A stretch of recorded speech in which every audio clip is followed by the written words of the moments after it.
Hello everyone, कैसे हैं आप सब।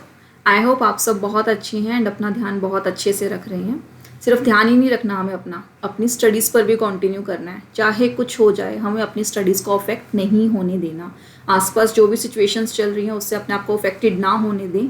एक ऑप्टिमिस्टिक अप्रोच अपनाएं। ऑप्टिमिस्टिक अप्रोच मतलब ये, चाहे कुछ भी हो, हमें बल्कि ज़्यादा टाइम मिल रहा है। घर बैठे हम सारा काम कर रहे हैं तो बहुत ज़्यादा टाइम हमें मिल रहा है। हमें कोई और काम करना नहीं है, बाहर जाना नहीं है। डिफ़िकल्ट सिचुएशंस है बट उससे अपने लिए अपॉर्चुनिटीज़ निकाल कर लाएं और स्टडीज़ को बिल्कुल अफेक्ट ना होने दें।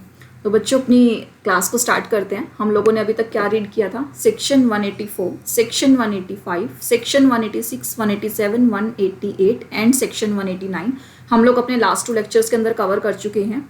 इसके बाद जो एक मेजर सेक्शन आपका बचता है दैट इज सेक्शन 196। तो आज हम इस वीडियो के अंदर अपना सेक्शन 196 कवर करने वाले हैं। तो क्या कहता है सेक्शन 196? आइए चेक करते हैं अपने नेक्स्ट स्लाइड के अंदर कि सेक्शन 196 क्या बोलता है। तो सेक्शन 196 का बच्चों देखते हैं कि क्या बोलते हैं। सेक्शन 196 डील करता है appointment of MD, whole time director और मैनेजर्स। 3 लोगों की अपॉइंटमेंट की बात करता है ये, एमडी, होल टाइम डायरेक्टर और मैनेजर। होल टाइम डायरेक्टर तो ठीक है, लेकिन एमडी और मैनेजर के लिए एक दिक्कत है। दिक्कत क्या? दिक्कत ये है कि सेक्शन 96 बोलता है, सेक्शन 196 बोलता है कि एक एमडी और एक मैनेजर एक साथ एक कंपनी में नहीं रह सकते। यानी कि एमडी और मैनेजर 2 अलग अलग तलवारें हैं जो एक साथ एक मयान यानी कि एक कंपनी के अंदर नहीं रह सकती। क्यों नहीं रह सकते? एमडी और मैनेजर एक साथ क्यों नहीं रह सकते एक कंपनी के अंदर? अगर आपको याद है, आपने अंकुर सर के साथ कुछ डेफिनेशंस की थी जिसके अंदर आपको एमडी की, होल टाइम डायरेक्टर की और मैनेजर की डेफिनेशंस करवाई गई थी। इस सेक्शन के लिए हमारे को एमडी और मैनेजर की डेफिनेशंस याद होना बहुत ज़रूरी है। याद है किसी को एमडी की डेफिनेशन क्या थी, मैनेजर की डेफिनेशंस क्या थी? यस, आई नो आपको याद होंगी, बट फिर भी मैं एक बार हल्का सा रिव्यू दे देती हूँ कि एमडी और मैनेजर की डेफिनेशंस क्या थी। जो मैनेजर की आपकी डेफिनेशंस है वो आपने पढ़ी होंगी सेक्शन 2 क्लोज 53 के अंदर, कंपनीज एक्ट के। उसके अंदर क्या बोला था कि मैनेजर क्या है? Manager is a person. Manager कोई भी पर्सन है, उसका डेजिग्नेशन चाहे कुछ भी डाल दो, लेकिन उसको पहचानोगे कैसे? उसके पास सब होल या फिर सब्सटेंशियली होल पावर होनी चाहिए कंपनी की। यानी कि मैनेजर कौन था? जिसके पास सब्सटेंशियली होल पावर है या कि सारी की सारी पावर है कंपनीज की। सेम एज एमडी कौन था? एमडी की भी सर सेम डेफिनेशन थी बट क्लोज चेंज हो गया था। सेक्शन 2 क्लोज 54 के अंदर डेफिनेशन थी, क्या बोलता था? एमडी कौन है? एमडी वो है जो कंपनी का डायरेक्टर भी है प्लस उसके पास मैनेजरियल पावर्स भी है। और मैनेजरियल पावर्स कौन सी? होल या सब्सटेंशियली होल। अब 2 लोगों को होल पावर कैसे दोगे? सारी पावर तुम्हारी, तुम ओनर हो, सारी पावर तुम्हारी, तुम ओनर हो। दोनों को तो सेम पावर दे ही नहीं सकते ना हम। जब दोनों को सेम पावर दी ही नहीं जा सकती तो 2 लोगों को आप अपॉइंट भी नहीं कर सकते। तो सेक्शन 196 क्या बोलते हैं? आप सिर्फ एक ही बंदा अपॉइंट कर पाओगे। Companies act provides that no company shall appoint or employ. कोई भी कंपनी ना तो अपॉइंट करेगी ना एम्प्लॉय करेगी। क्या एमडी और मैनेजर, या एमडी और मैनेजर रख ही नहीं सकती? रख सकती है, लेकिन दोनों को सेम टाइम पर नहीं रख सकती। यानी कि या तो कंपनी में एमडी होगा या फिर कंपनी में सिर्फ मैनेजर ही होगा, दोनों नहीं हो सकते एक टाइम पे। ठीक है, यानी कि यहाँ पे मैंने देखो हाईलाइट भी एट द सेम टाइम ही किया है, हो सकते हैं अलग अलग टाइम के ऊपर। चलो जी, सेक्शन 196 का पहली बात तो हमें समझ में आ गई। और क्या बोलता है?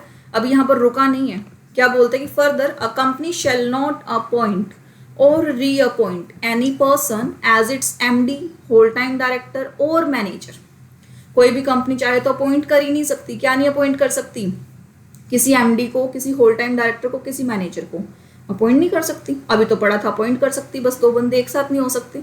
तो फर्दर क्या बोलता है सेक्शन? ये सेक्शन बोलता है कि अपॉइंट तो किया जा सकता है, पर एक बार में कितने सालों के लिए अपॉइंट किया जा सकता है? सिर्फ 5 ईयर्स के लिए अपॉइंट किया जा सकता है। यानी कि वंस अगर आप उसको अपॉइंटमेंट कर रहे हो तो एक बार में अपॉइंटमेंट 5 साल से ज़्यादा की नहीं की जा सकती। तो अभी तक पढ़कर क्या लगा? एक एमडी और मैनेजर अपॉइंट किए जा सकते हैं साथ साथ? बिल्कुल नहीं किए जा सकते सर। एमडी और होल टाइम डायरेक्टर अपॉइंट किए जा सकते हैं? किए जा सकते हैं। एमडी और होल टाइम के सेम टाइम पर एम्प्लॉयमेंट की कोई रेस्ट्रिक्शंस नहीं है। कब अपॉइंट करना है आपको? इकट्ठे 5 सालों के लिए। चलो जी, आज मैंने अपॉइंट कर लिया अपने एमडी को, होल टाइम डायरेक्टर को 5 सालों के लिए अपॉइंट कर लिया। अब क्या हुआ? अगले थोड़े टाइम के बाद मैंने मीटिंग बुलाई अपने बोर्ड ऑफ डायरेक्टर्स की। मैंने कहा यार इनका टेन्योर जो है ना बढ़ाना है, 5 नहीं, हम इनको ना अभी क्या कर देते हैं कि अगले 5 साल के लिए और अभी से अपॉइंट करके रख लेते हैं। तो सर आप ऐसा नहीं कर सकते। आइए नेक्स्ट पॉइंट पे बोलते हैं कि no reappointment shall be made earlier than किससे पहले नहीं हो सकती? 1 year before the expiry of his term, यानी कि आज अपॉइंट किया है अगले 5 सालों के लिए, तो या तो जब 5 साल पूरे हो जाएं उसी के बाद आप री अपॉइंटमेंट करो, या फिर 5 साल पूरे होने में 1 साल रह गया, यानी कि 4 साल आपने कंप्लीटली कंपनी को सर्व कर दिया, 4 साल हो चुके हैं, उसके बाद आप नेक्स्ट 5 ईयर का टेन्योर उनको दे सकते हो, यानी कि 4 साल तो आपको वेट करना ही पड़ेगा उनको दोबारा अपॉइंट करने से पहले। तो इस स्लाइड में 3 बातें बोली गई थी, क्लियर है? पहली बात क्या थी कि एक एमडी और एक मैनेजर सेम टाइम पर अपॉइंट नहीं किए जा सकते। दूसरी बात, अपॉइंट अगर आप कर रहे हो तो मैक्सिमम टेन्योर कितना रहेगा? 5 ईयर्स। री अपॉइंट हो सकते हैं, बिल्कुल हो सकते हैं। किस टाइम होंगे? या तो 5 साल के अंत में या फिर 4 साल के बाद ही कर सकते हो, यानी कि मिनिमम वेटिंग पीरियड कितना हो गया यहाँ पर आपका? 4 साल वेट करना होगा उनको री अपॉइंट करने के लिए। Very good. चलो जी आगे देखते हैं क्या बोलते हैं इसके बाद सेक्शन के अंदर। इस सेक्शन के अंदर कुछ कंडीशंस देता है। ये कंडीशंस क्या है? अब आपने अपॉइंट तो करना है, एमडी अपॉइंट कर सकते हो, होल टाइम डायरेक्टर और मैनेजर कैसे कैसे अपॉइंट कर सकते हो पता है हमें, लेकिन अब ये बोलता है कि कुछ कंडीशंस हैं, जब तक इन्हें फुलफिल नहीं करोगे आप अपॉइंट नहीं कर सकते। क्या कंडीशन बोलता है जी? हमारा एमडी कैसा होना चाहिए, होल टाइम डायरेक्टर और मैनेजर कैसे होने चाहिए? तो ये बोलता है एमडी, होल टाइम डायरेक्टर और manager, what ever the case में भी, मैं यहाँ पर मैनेजरियल पर्सन यूज करूंगी इस चीज के लिए, कि अगर आपको इन मैनेजरियल पर्सन में से किसी को अपॉइंट करना है तो उसकी एज कितनी होनी चाहिए? जो मैनेजर है वो क्या नहीं होना चाहिए? Below the age of 21 years नहीं होना चाहिए, यानी कि कम से कम 21 साल का तो हो, or has attained the age of 70 years, और 70 साल से ज़्यादा एज का ना हो। यानी कि बंदा कैसा होना चाहिए, किस एज ग्रुप का होना चाहिए? 21 से 70 साल तक की एज का। 21 से 70 साल की एज का है तो कोई दिक्कत नहीं है, लेकिन 21 से छोटा है या 70 से बड़ा है तो उसे अपॉइंट नहीं किया जा सकता। यानी कि नो कंपनी शैल अपॉइंट और continue the employment of any person or managing director or whole time director who is below the age of 21 years। यानी कि जो इंसान खुद 21 साल से छोटा है, यानी कि जो भी खुद बचपने में है, वो कंपनी को क्या संभालेगा? या फिर जो 70 ईयर्स पार कर चुका है, ऐसा माना जाता है कि उस टाइम उनकी हेल्थ या फिर उनका जो है इतना कैलिबर नहीं रहता, इतनी कैपेसिटी नहीं रहती, सॉरी कैलिबर नहीं, इतनी कैपेसिटी नहीं रहती कि वो इतने लॉन्ग आवर्स तक काम कर सके या इतनी बड़ी ऑर्गेनाइजेशन को मैनेज कर सके। इस वजह से यहाँ पर 70 ईयर्स को रिस्ट्रिक्ट किया गया है कि 70 ईयर्स से ऊपर की एज पर आप उन्हें अपॉइंट नहीं करोगे। चलो जी, ये तो हुई फर्स्ट कंडीशन जो एज लिमिट लगाता है। दूसरी कंडीशन क्या बोलता है? दूसरी कंडीशन बोलता है कि वो ऑन डिस्चार्ज इंसॉल्वेंट है या फिर किसी भी टाइम पर उसे इंसॉल्वेंट घोषित किया गया है, यानी कि एक ऐसा इंसान जो इंसॉल्वेंट बनकर रह चुका है उसे हम अपॉइंट नहीं कर सकते। ठीक है जी। और क्या है? Has at any time suspended payment to his creditors or makes or has at any time made a composition with them, यानी कि डिफॉल्टर है, कभी इसने पेमेंट को मना किया हो कि क्रेडिटर्स की पेमेंट मैं तो नहीं करता, या फिर पेमेंट तो करिए लेकिन कुछ कॉम्प्रोमाइज अरेंजमेंट, कंपोजिशन, कोई स्कीम बनाकर पेमेंट करिए, यानी कि कुछ ना कुछ उन्होंने उनको वेव ऑफ करवाया होगा, तो ऐसे बंदे को भी आप अपॉइंट नहीं कर सकते क्योंकि उसकी मैनेजरियल स्किल्स कैसी है? बहुत ही वीक है, पेमेंट ही नहीं कर पाया, मैनेज ही नहीं कर पाया अपने फंड्स को, तो ऐसे पर्सन को भी आप अपना एमडी, होल टाइम डायरेक्टर या फिर मैनेजर अपॉइंट नहीं कर सकते। Or has at any time been convicted by a court of an offence and sentenced for a period of more than 6 months, यानी कि कैसा इंसान है जिसको सेंटेंस जेल में भेजा गया हो, कितने महीनों के लिए? मोर देन 6 months के लिए, यानी कि कोई इसने ऐसा ऑफेंस किया जिसके लिए उसे जेल हुई, कितने टाइम की? मोर देन 6 months। तो जिसके पास ये 4 कंडीशंस नहीं है, जो ये 4 कंडीशंस को फुलफिल नहीं करता, उसे हम अपॉइंट नहीं कर सकते। पहली क्या है? Age limit. दूसरी क्या है हमारी? सॉल्वेंट नहीं होना चाहिए। तीसरी क्या है? कभी भी पेमेंट सस्पेंड नहीं की हो अपनी क्रेडिटर्स की। और चौथी क्या है? 6 महीने या उससे ज़्यादा के लिए वो जेल ना गया हो। ठीक है सर। अब यहाँ पर है ना एक कंडीशन से ना हमें थोड़ी सी छूट मिलती है।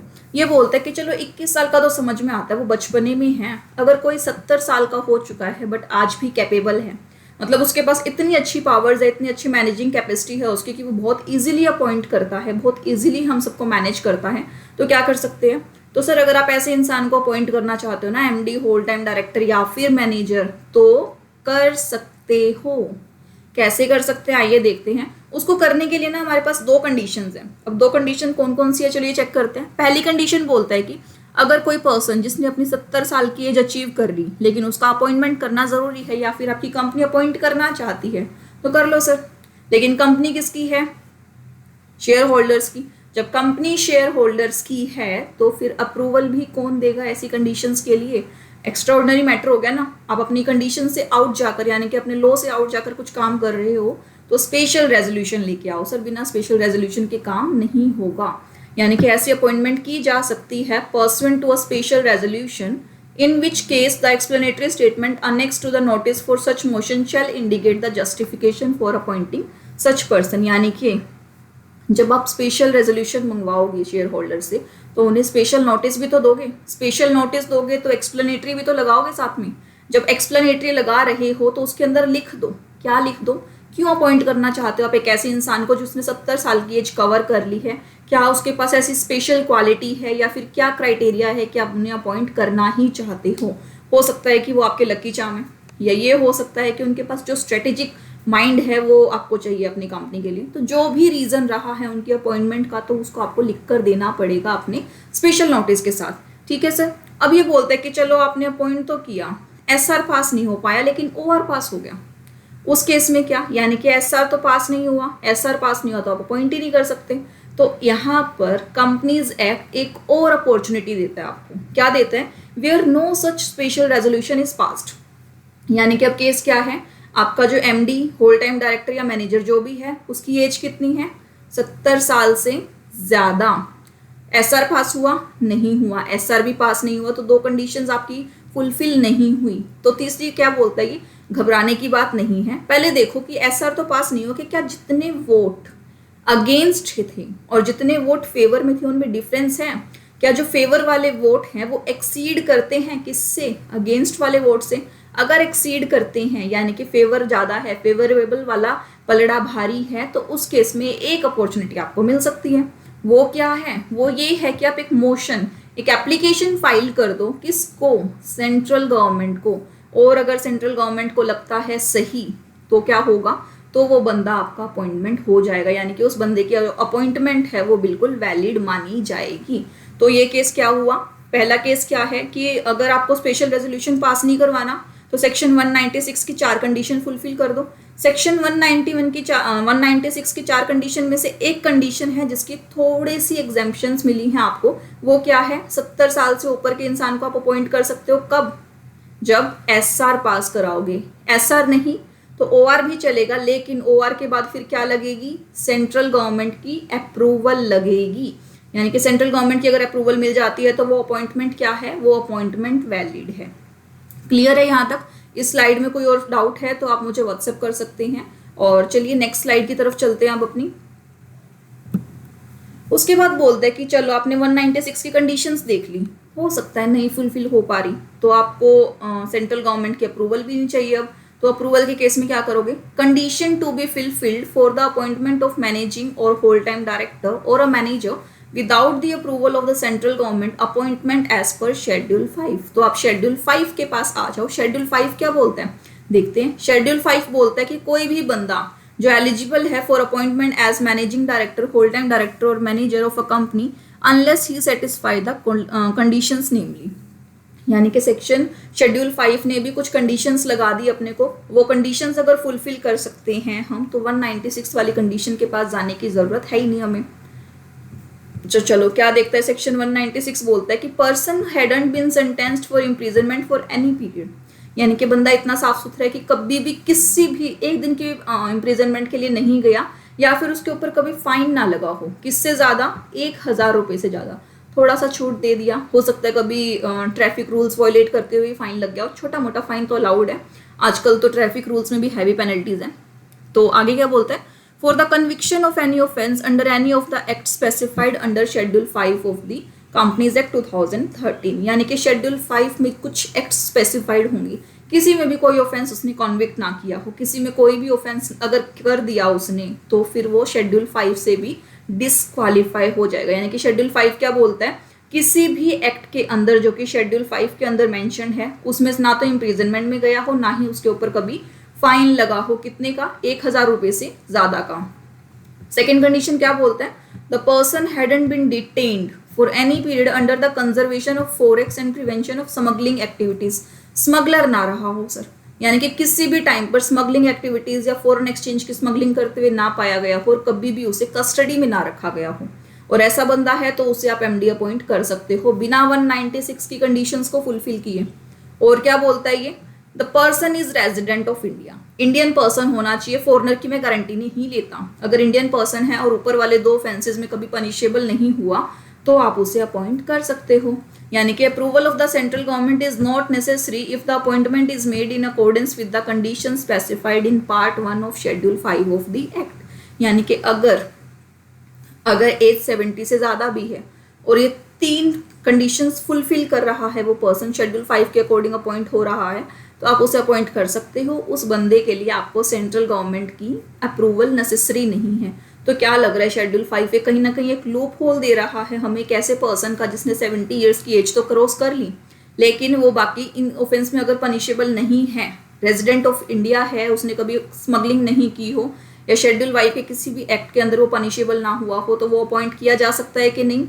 यस, वो अपॉइंट किया जा सकता है एज पर दी शेड्यूल 5। क्लियर है ये 3 कंडीशंस जो इसमें लिखी हुई हैं। तो शेड्यूल 5 की 3 कंडीशंस के बाद हम आगे पढ़ते हैं। सेक्शन 196 सब सेक्शन 4 कुछ कहता है। क्या कहता है सेक्शन 196? ये आगे जो हम पढ़ने वाले हैं दोनों स्लाइड्स के बाद, जो मेन स्लाइड्स थी हमारी, ये 2 स्लाइड्स थी जहाँ पर ये कंडीशंस लिखी हुई हैं 21 साल से कम वाली, अनडिस्चार्ज इंसॉल्वेंट वाली, प्लस शेड्यूल 5 वाली कंडीशंस। इनके बाद जो आगे चलेगा वो उसको सपोर्ट करता है, यानी कि उसी को आगे थोड़ा सा और क्लैरिफाई करता है कि उस चीज़ के उस सेक्शन के अंदर क्या कुछ लिखा हुआ है। अगर आपको ये दोनों चीज़ें क्लियर हैं तभी आप इस वीडियो में आगे चलिए, वरना इस वीडियो को दोबारा से रिवाइंड कर सुनिए कि उसमें क्या लिखा हो, या कोई डाउट है तो मुझे पूछ लीजिए, ठीक है। उसके बाद है आपका सेक्शन 196 सब सेक्शन 4। ये क्या बोलता है? ये बोलता है कि अगर आपको 196 के अंदर अपॉइंटमेंट करनी है तो आपको शेड्यूल 5 प्लस सेक्शन 197 को फॉलो करना पड़ेगा। 197 और सेक्शन 198 कंबाइनली पढ़ेंगे हम अपने नेक्स्ट वीडियो के अंदर। ये डील करता है प्रोसीजर ऑफ अपॉइंटमेंट प्लस आपके जो रेम्यूनरेशन होते हैं, कितने लेवल का आप रेम्यूनरेशन दे सकते हो, कितना मैक्सिमम रेम्यूनरेशन होना चाहिए, उन सबको कंबाइन करके 197 और शेड्यूल 5 आपका कंप्लीट होगा। तो नेक्स्ट वीडियो में पढ़ेंगे 197 और शेड्यूल 5 के बारे में। तो 196 को कंटिन्यू करते हैं अभी। तो सेक्शन 196 क्या बोलता है कि subject to the provision of section 197 and schedule 5 of the companies act, MD, a whole-time director and a manager shall be appointed and the terms and condition of such appointment and remuneration payable shall be approved by the board of directors at a meeting which shall be subject to the approval by a resolution at the next general meeting of the company। यानी कि आपने appoint तो कर लिया, appointment से relation में या फिर रेम्यूनरेशन के रिलेशन में जो भी हैं वो आपको नेक्स्ट बोर्ड मीटिंग यानी कि नेक्स्ट AGM के अंदर आपको अप्रूव करवानी पड़ेगी। यानी कि यहाँ से क्या पता चला, अपॉइंटमेंट सबसे पहले कैसे होगा? बोर्ड रेजोल्यूशन के थ्रू, फिर उसका अप्रूवल कौन करेगा? नेक्स्ट जनरल मीटिंग के अंदर, यानी कि आपके शेयर होल्डर्स करेंगे और सेंट्रल गवर्नमेंट करेगी। सेंट्रल गवर्नमेंट कब करेगी? जब वो कंडीशंस वॉयलेट होती हैं जो 196 के अंदर हम पढ़ के आए हैं। सेंट्रल गवर्नमेंट की ज़रूरत सिर्फ तभी पड़ेगी जब आप कंडीशंस वॉयलेट करते हो, और SR की ज़रूरत कब पड़ेगी? जब आप कंडीशन वॉयलेट करते हो। लेकिन फिर भी जब भी आप अपॉइंटमेंट करोगे MD का या होल टाइम डायरेक्टर्स का, तो उसके बाद नेक्स्ट एनुअल जनरल मीटिंग में जाएगा उनके कंफर्मेशन का, रेटिफिकेशन के लिए, ठीक है।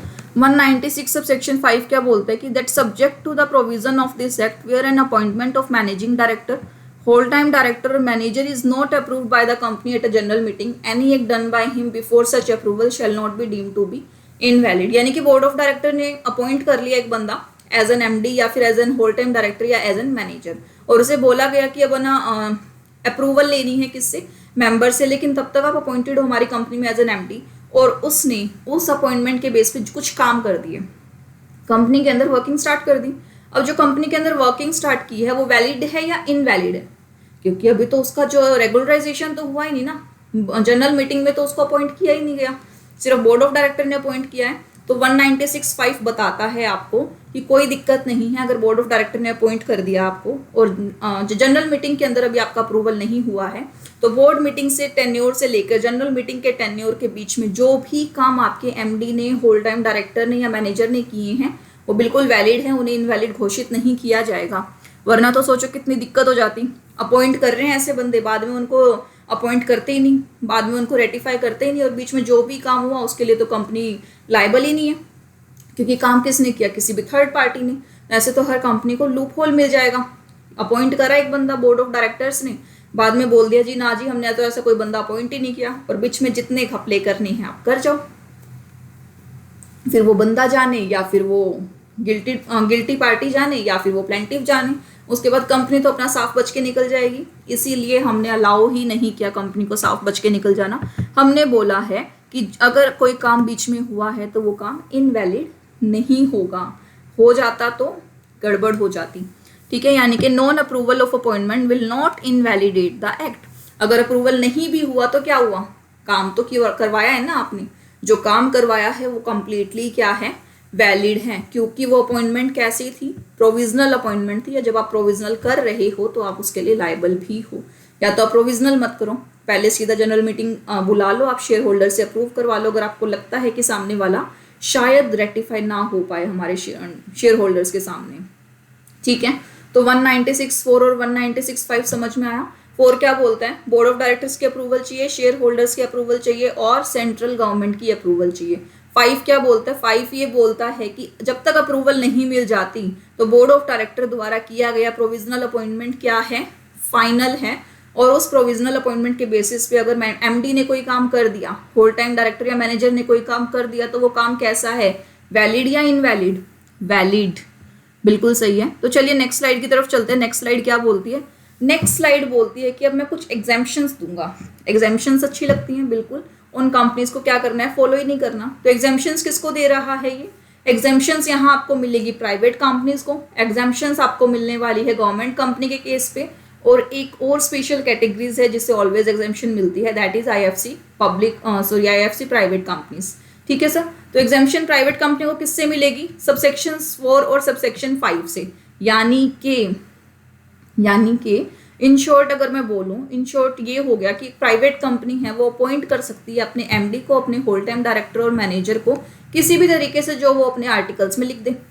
यानी कि यहाँ पर 4 और 5 से उनको एग्जाम्पशंस देने का मतलब तो यही हो गया सीधा सीधा कि 196 उनके ऊपर अप्लाई करो या ना करो, कोई फर्क नहीं पड़ता, क्योंकि ना तो उन्हें अप्रूवल चाहिए किसकी, शेयर होल्डर्स की, ना ही अप्रूवल चाहिए किसकी, सेंट्रल गवर्नमेंट की। जब इन दोनों की अप्रूवल ही नहीं चाहिए तो चाहे आप 21 साल से कम वाले को अपॉइंट करो, 70 साल से ऊपर वाले को अपॉइंट करो, किसी को भी अपॉइंट करो, आपकी मर्जी, ठीक है। यानी कि कोई भी किसी भी तरीके से आप अपॉइंट कर सकते हो जो भी आपके आर्टिकल्स ऑफ एसोसिएशन के अंदर लिखा हुआ है। बट फिर भी सेक्शन 196(1), सबसेक्शन 2 और सबसेक्शन 3 ये आपको देखना पड़ेगा प्राइवेट कंपनी के केस में। बट उसको देखना ना देखना एक ही बात है, क्योंकि आर्टिकल्स में जो रूल्स आप लिख दोगे वही अप्लाई हो जाएंगे आपके प्राइवेट कंपनी के ऊपर, कोई लंबी चौड़ी बात नहीं है इसके अंदर, ठीक है सर।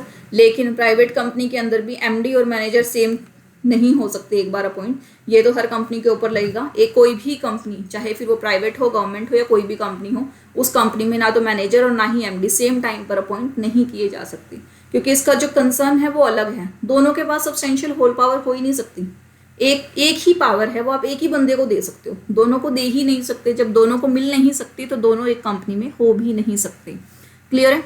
उसके बाद चलिए नेक्स्ट चलते हैं, नेक्स्ट एग्जाम्पशन की तरफ चलते हैं। नेक्स्ट एग्जाम्पशन जो है हमारी, नेक्स्ट एग्जाम्पशन दी गई है किसको, गवर्नमेंट कंपनी को दी गई है। गवर्नमेंट कंपनी को सबसेक्शन 2 से, सबसेक्शन 4 से, सबसेक्शन 5 से एग्जाम्पशन दी गई है। तो ये क्या बोलते हैं, कौन कौन से सेक्शन है, सेक्शन सबसेक्शन 2 है कि वो ये बोलता है कि 5 साल तक अपॉइंटमेंट नहीं की जा सकती, यानी कि 5 साल से ज़्यादा के टर्म के लिए भी आप अपॉइंटमेंट कर लो, कोई दिक्कत नहीं है, कोई इशू नहीं है हमें।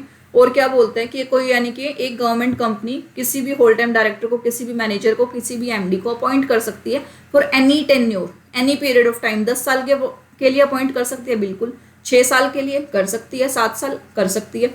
लेकिन वो कंपनी जो एग्जाम्पशन में नहीं है, क्या वो अपॉइंट कर पाएगी, बिल्कुल नहीं सर, उसे तो करना ही पड़ेगा, उसको पहले 5 साल के लिए अपॉइंट, उसके बाद उसको रीअपॉइंट जरूर कर सकती है, ठीक है सर। यानी कि 2 भी नहीं लग रहा, 4 भी नहीं लग रहा, 5 भी नहीं लग रहा, ना तो सेंट्रल गवर्नमेंट की अप्रूवल चाहिए, ना शेयर होल्डर्स की अप्रूवल चाहिए, सिर्फ बोर्ड रेजोल्यूशन किया, पास किया और नक्की। तो यानी कि इन शॉर्ट इनको भी क्या बोल सकते हैं, जो आर्टिकल ऑफ एसोसिएशन में आपने कंडीशंस लगा दी वही फुलफिल होंगी, उसके अलावा कोई कंडीशंस आपको फुलफिल नहीं होंगी। अब आइए, specified international financial service centres यानी कि आईएफसी पब्लिक कंपनीज जो है हमारी, उनको सबसेक्शन 4 के साथ, यानी कि सेक्शन 196 सबसेक्शन 4 से एग्जाम्पशन है। यानी कि इन लोगों को भी क्या नहीं करना, इन लोगों को भी कोई अप्रूवल नहीं लेनी किसी से, जब तक अप्रूवल नहीं लेनी तो फिर यानी कि अपने आर्टिकल्स ऑफ एसोसिएशन के अकॉर्डिंग आप किसी भी तरह से उन्हें अपॉइंट कर सकते हो। जो हमारी प्राइवेट कंपनीज है उन कंपनी प्राइवेट कंपनीज की अगर मैं बात करूं तो उन्हें एग्जाम्पशन मिली थी कौन से सबसेक्शन से, सबसेक्शन 4 और सबसेक्शन 5 से। यानी कि प्राइवेट कंपनी कितने टेन्योर के लिए अपना एमडी अपॉइंट कर सकती है, एमडी या होल टाइम डायरेक्टर, बोलो बोलो, 5 साल, 4 साल, 3 साल, 10 साल के लिए अपॉइंट कर सकती है? बिल्कुल नहीं, उसको भी अपॉइंटमेंट कितने टेन्योर का करना पड़ेगा, 5 ईयर्स का ही अपॉइंटमेंट वो कर सकती है, 5 ईयर्स से ज़्यादा का नहीं कर सकती, क्योंकि उसको सबसेक्शन 2 से क्या नहीं है, उसको सबसेक्शन 2 से कोई भी एग्जाम्पशन नहीं है। चलिए आगे करते हैं।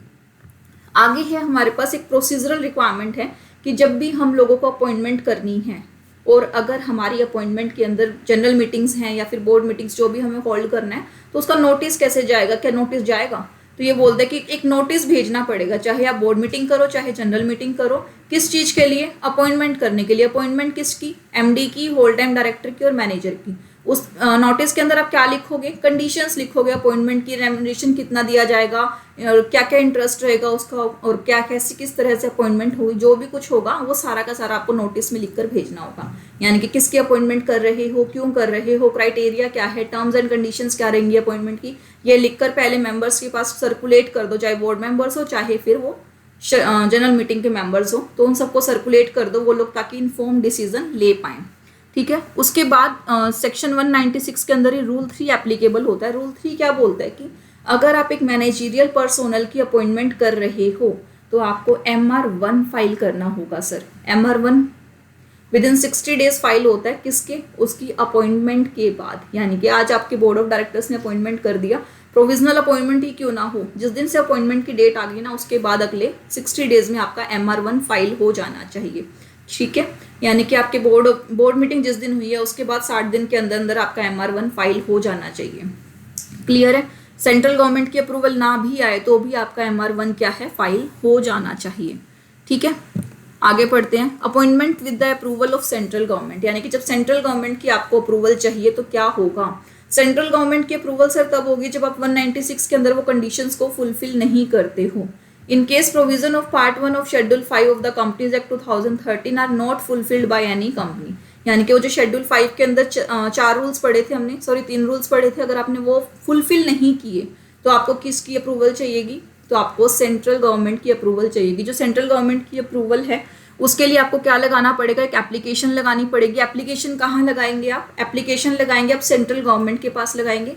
किस फॉर्मेट में लगाई जाएगी? एक फॉर्म है आपका MR2, इस फॉर्मेट में आप एप्लीकेशन लगाओगे और उसमें जो भी फीस मांगी होगी वो फीस आप उनको दे दोगे। यानी कि जितनी भी फीस वहाँ पे रिक्वायर्ड होगी अकॉर्डिंगली आप उसको वो फीस पे कर दोगे। और उस MR2 में जब आप एप्लीकेशन लगाओगे तो MR2 जिस दिन आपने लगाई एप्लीकेशन उसके बाद आपको क्या मिलेगी? उसके बाद मिलेगी आपको सेंट्रल गवर्नमेंट की अप्रूवल। तो अप्रूवल कब लगानी है आपको? यानी कि MR2 कब अप्रूवल के लिए एप्लीकेशन कब लगानी है? यानी कि every such application seeking approval shall be made to the central government within a period of कितने दिन? 90 days from the date of such appointment. चलिए जी आगे बात करते हैं। Issue of general notice before making application to the central government, यानी कि सेंट्रल गवर्नमेंट को आपको एप्लीकेशन तो लगानी है, उससे पहले एक जनरल नोटिस आपको शेयर करना होगा। अब इसी के साथ आपका सेक्शन 201 है जो यहाँ पे आपका डिस्कस हो जाएगा। सेक्शन 201 जो है एक छोटा सा ही सेक्शन है और वो 196 के साथ आपका कवर हो रहा है, तो मैं इसे अलग से नहीं करवाऊंगी। तो सेक्शन 201 क्या बोलते हैं? 201 बोलता है कि जब कोई भी एप्लीकेशन लगानी होती है किसको? सेंट्रल गवर्नमेंट को, अंडर सेक्शन 196 में कब जाएगी? जब आपने 196 की वो 4 कंडीशंस फुलफिल नहीं की होंगी तब आप सेंट्रल गवर्नमेंट की अप्रूवल लोगे। तो उस अप्रूवल से पहले आपको इशू करना होगा क्या? एक जनरल नोटिस। किसको? मेंबर्स को, जो क्या बताएगा कि ऐसी कोई एप्लीकेशन सेंट्रल गवर्नमेंट के पास की गई है। चलो जी, जब आप जनरल नोटिस इशू करोगे मेंबर्स को तो उसके साथ साथ मेंबर्स को नोटिस देने के साथ साथ आप इसे एक न्यूज़पेपर के अंदर भी दोगे। यानी कि न्यूज़पेपर के अंदर दोगे, एक बार आपको न्यूज़पेपर में तो देनी पड़ेगी। कितने न्यूज़पेपर में दोगे सर? 2 न्यूज़पेपर में देंगे। एक आपका इंग्लिश न्यूज़पेपर रहेगा और दूसरा कौन सा रहेगा? आपकी वर्नैक्युलर लैंग्वेज, यानी कि आपके प्रिंसिपल लैंग्वेज, यानी कि कौन सी लैंग्वेज? ऐसी लैंग्वेज जिस स्टेट में आपका रजिस्टर्ड ऑफिस सिचुएटेड है, उस स्टेज में जो भी वाइडली सर्कुलेट होता है उस न्यूज़पेपर में आपको क्या देनी होंगी? उस न्यूज़पेपर के अंदर आपको एक जनरल नोटिस देना होगा कि हम लोगों ने सेंट्रल गवर्नमेंट को एप्लीकेशन लगाई है regarding the appointment of that certain person और किस लिए अपॉइंटमेंट लगाई है, किस चीज़ के लिए अप्रूवल चाहिए आपको, कि उसकी एज जो है किससे ज़्यादा है, 70 से ज़्यादा है। जब एज 70 से ज़्यादा है तो रीज़न भी आपको देना पड़ेगा उस जनरल नोटिस में कि हम ऐसे बंदे को क्यों अपॉइंट करें, क्यों अपॉइंट हम करना चाहते हैं ऐसे बंदे को। क्लियर है। उसके बाद बोलता है कि copies of the notice together with the certificate by the company as to the due publication thereof shall be attach to the application. यानी कि जो MR2 जाएगा, MR2 जब जाएगा तो उसके साथ वो नोटिस की कॉपी अटैच होगी सर्टिफिकेट के साथ कि हम लोगों ने अपने कंप्लायंसेस कर दिए हैं और हम आपसे अप्रूवल चाहते हैं।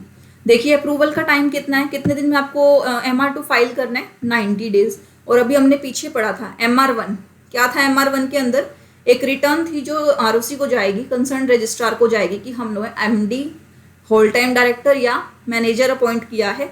और वो MR1 कितने दिन में फाइल होना था, 60 डेज। कहाँ से, 60 और 90 डेज अपॉइंटमेंट की डेट से ही है, यानी कि अप्रूवल बाद में भी आ सकती है। MR1 आपको पहले फाइल करना ही पड़ेगा 60 डेज के अंदर अंदर। क्लियर है सर। चलो जी आगे पढ़ते हैं। आगे प्रोसीजर है हमारा।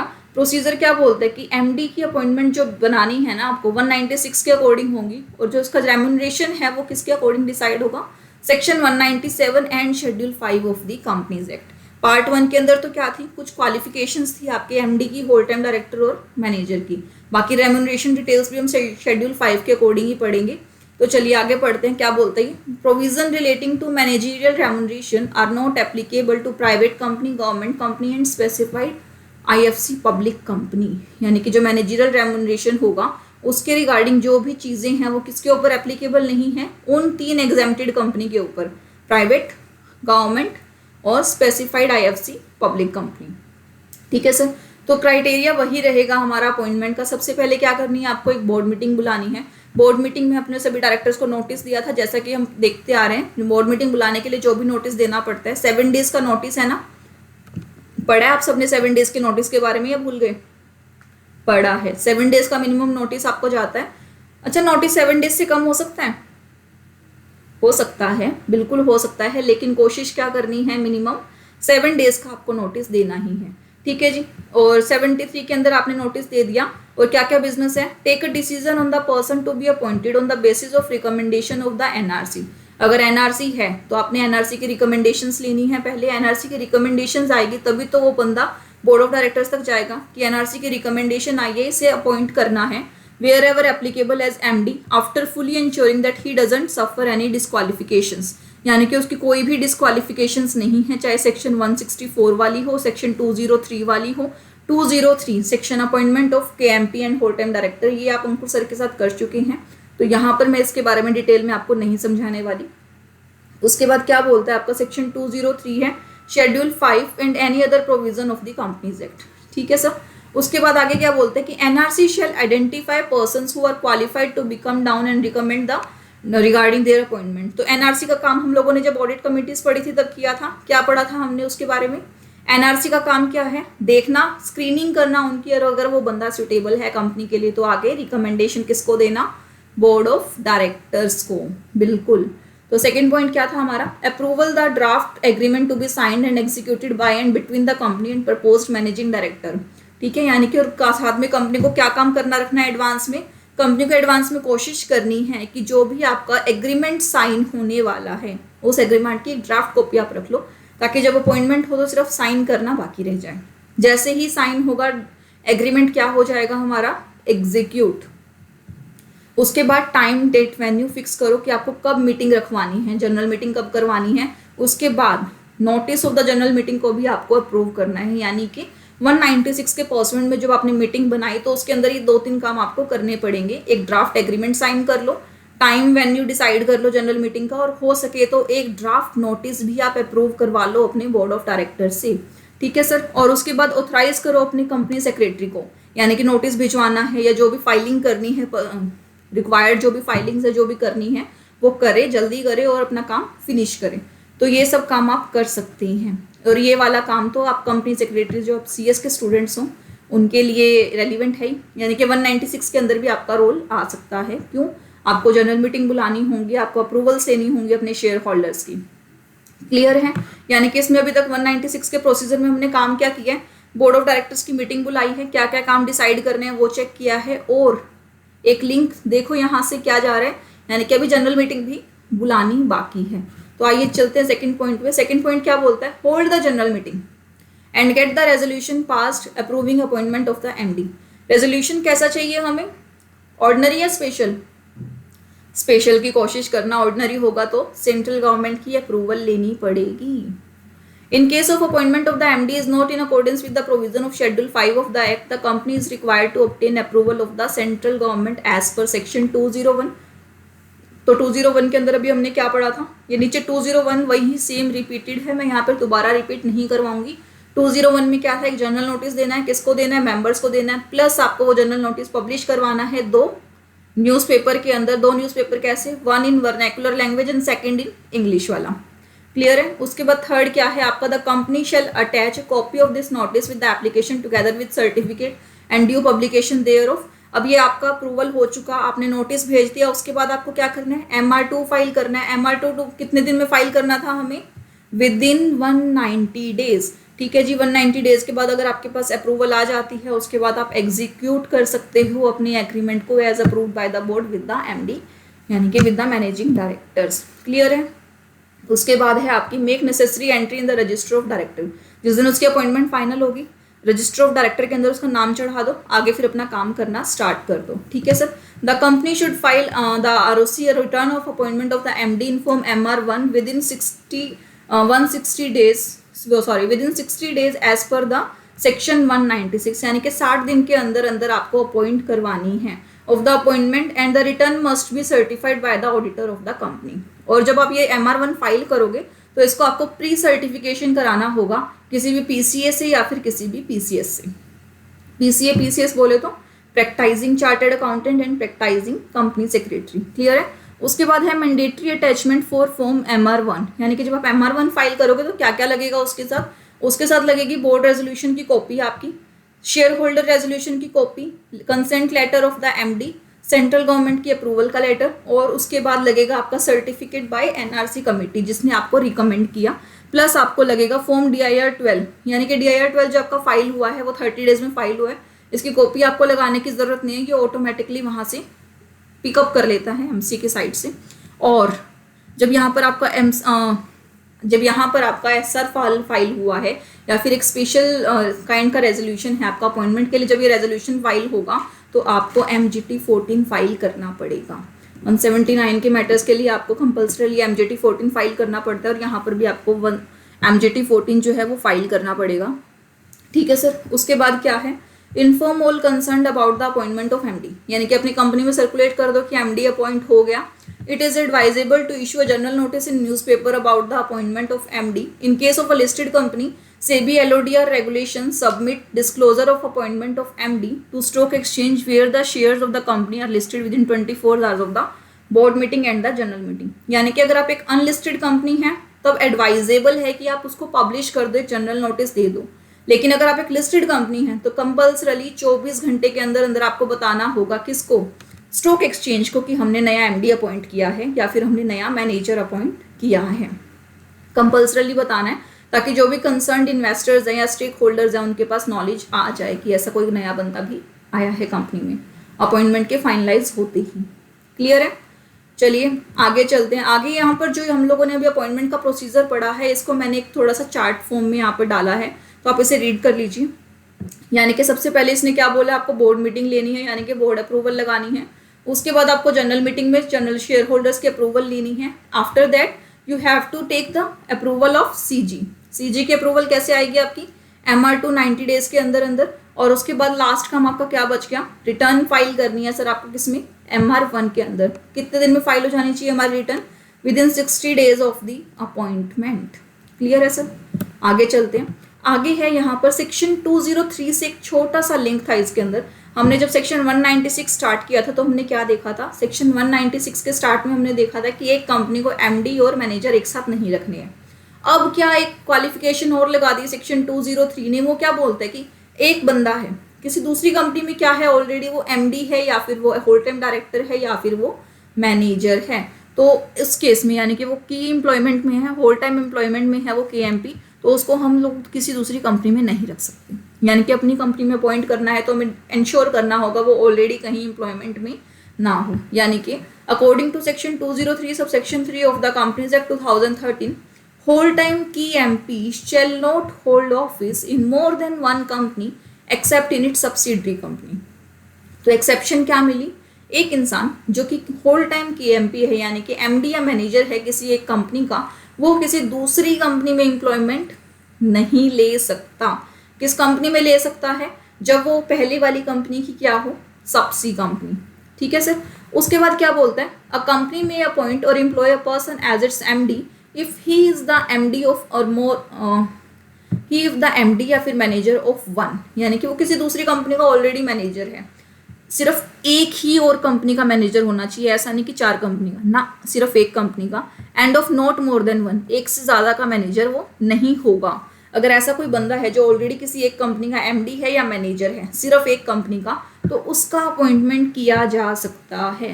कब, जब आपके बोर्ड ऑफ डायरेक्टर परमिशन दे दे, यानी कि all of the directors should agree for such appointment, यानी कि अनएनिमस अप्रूवल अगर आपको मिल जाती है तो एक एमडी मैक्सिमम कितनी कंपनी में हो सकता है, 2 कंपनीज के अंदर।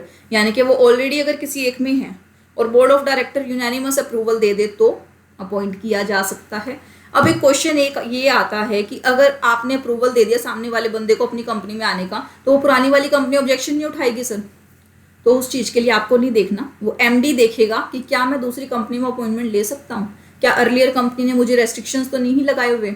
और अगर वो एमडी फिर भी सब कुछ जानते बूझते भी आपकी कंपनी में ज्वाइन होता है, तो ये एमडी की और उस कंपनी के बीच की बात है। वो कंपनी चाहे तो एमडी को फायर कर सकती है। उस चीज़ के लिए हमें ज़्यादा अपना दिमाग नहीं लगाना, बस ये देखना है कि हमारी कंपनी क्या नहीं कर सकती। हमारी कंपनी ऐसे बंदे को अपॉइंट कब तक नहीं कर सकती, जब तक कि हमारे पास अनैनिमस कंसेंट ना हो। ठीक है सर। जो बाकी का प्रोसीजर है वो वही सेम रहेगा। इसके बाद जो क्या रह गया हमारे पास, उनका रेम्यूनरेशन रिलेटेड पार्ट रह गया, जो हम सेक्शन 197 एंड शेड्यूल 5 के अंदर करेंगे अपने नेक्स्ट वीडियो के अंदर। तो 196 आपको समझ में आया? आई होप आप सबको बहुत अच्छे से समझ में आया, और नहीं समझ में आया तो कोई इशू नहीं है, आप कभी भी मुझसे डाउट ले सकते हैं। आप सबके पास मेरा व्हाट्सएप नंबर है ही, व्हाट्सएप या फिर आप कॉल भी कर सकते हैं। और तब तक आप वीडियोस देखते रहिए और पढ़ते रहिए, कोई इशू हो तो पूछते रहिए। Thank you. Stay home and stay safe.